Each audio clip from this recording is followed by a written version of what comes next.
Assalamualaikum warahmatullahi wabarakatuh. Hai semuanya, apa kabar? Selamat datang di channel Ayo Belajar IPA bersama Ibu Rosa. Alam yang awalnya sebagai sahabat bagi manusia dapat menjadi ancaman bagi kehidupan manusia. Mengapa? Ayo kita cari tahu jawabannya dengan belajar IPA bersama.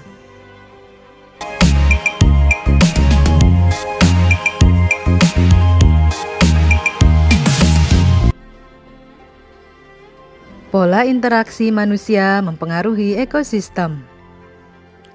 Dalam ekosistem, manusia berperan sebagai bagian dari komponen biotik. Sebagai komponen biotik, manusia juga berinteraksi dengan komponen lainnya, baik yang sesama biotik maupun dengan komponen abiotik.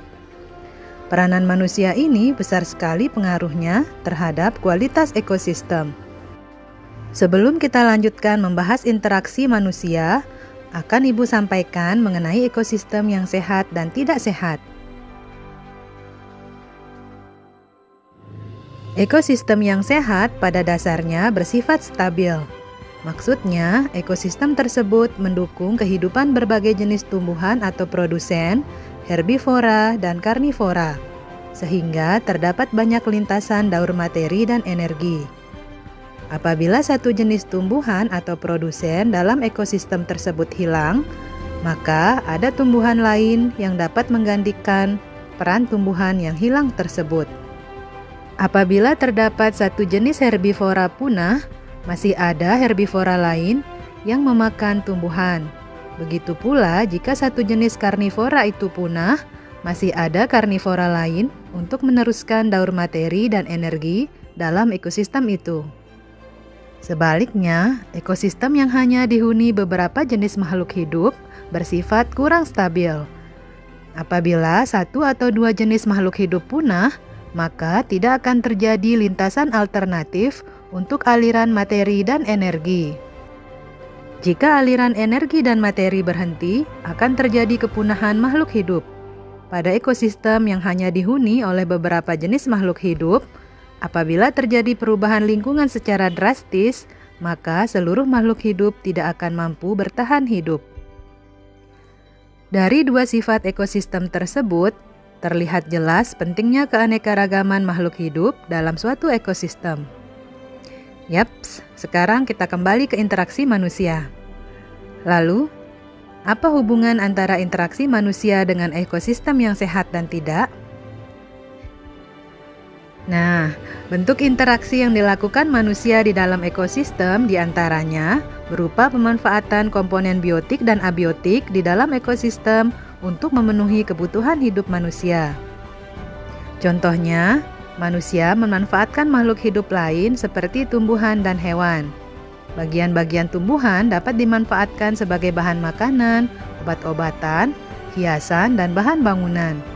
Hewan pun dapat dimanfaatkan sebagai bahan makanan, dimanfaatkan tenaganya, dan diambil bagian tubuhnya sebagai bahan obat. Dalam kasus tersebut, alam dikatakan sebagai sahabat bagi manusia. Namun, seiring berjalannya waktu, manusia entah lupa atau sengaja lupa, atau dengan berbagai alasan lain, terlalu campur tangan terhadap alam. Campur tangan manusia berperan besar dalam penurunan keanekaragaman makhluk hidup, baik itu disadari maupun tidak disadari. Hal ini berakibat pada rusaknya ekosistem. Beberapa perbuatan manusia yang dapat mengancam atau menurunkan keanekaragaman makhluk hidup antara lain: pembabatan hutan alam untuk jalan raya, pabrik, perumahan, dan sebagainya. Penggunaan pestisida, insektisida, dan sejenisnya yang tidak bertanggung jawab. Pembuangan limbah industri yang sembarangan tanpa pengolahan terlebih dahulu. Perburuan hewan yang tidak bertanggung jawab, dan masih banyak aktivitas lainnya. Sehingga tidak jarang kita mendengar mengenai kerusakan hutan, pencemaran sungai, laut, tanah dan udara, banjir, tanah longsor, dan sebagainya yang disebabkan oleh perilaku manusia yang memanfaatkan kekayaan alam dengan kurang bijaksana. Berubahnya tatanan lingkungan oleh kegiatan manusia ini menyebabkan kualitas lingkungan turun sampai ke tingkat tertentu. Akibatnya, lingkungan menjadi kurang sehat atau tidak dapat berfungsi lagi sesuai dengan peruntukannya. Hal ini tentunya akan merugikan manusia itu sendiri. Pada tahap inilah, alam menjadi ancaman bagi manusia. Karena perbuatan manusia inilah, keanekaragaman makhluk hidup berkurang, sehingga ekosistem menjadi tidak sehat bahkan rusak. Alam melalui keanekaragaman makhluk hidupnya telah memberikan manfaat bagi manusia. Sepantasnya manusia berusaha dan bertindak untuk memelihara, mengembangkan, dan menjaga keanekaragaman makhluk hidup sebagai sumber daya alam hayati, agar kita senantiasa dapat memperoleh manfaatnya secara terus-menerus. Hal-hal yang dapat kita lakukan untuk pelestarian makhluk hidup dan menjaga alam antara lain: 1. Kebun koleksi. Biasanya hanya untuk mempertahankan tumbuhan bibit unggul. Contohnya, kebun kelapa di Buni-Buni, kebun mangga di Pasuruan. 2. Kebun plasma nutfah. Merupakan perkembangan kebun koleksi. Contoh, di Cibinong Lipi dengan buah-buahan inti, temu-temuan, talas, dan suweg. 3. Kebun botani. Didirikan pada tahun 1817 di Bogor, terkenal dengan Kebun Raya Bogor. 4. Menangkar hewan langka dengan cara mengisolasi hewan tersebut. 5. Mengambil telur-telur hewan untuk dibantu menetaskannya. 6. Memindahkan hewan langka ke tempat yang lebih cocok. 7. Membuat undang-undang perburuan. 8. Menggunakan sistem tebang pilih dan bijak mengelola hasil hutan. 9. Tidak menggunakan pestisida berbahaya untuk pertanian dan menggantinya dengan pestisida alami atau menggunakan musuh alami hama. 10. Mengolah limbah pabrik sebelum dibuang ke lingkungan.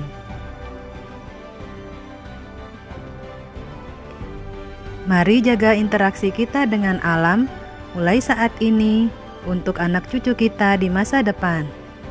Semoga video pembelajaran ini bermanfaat.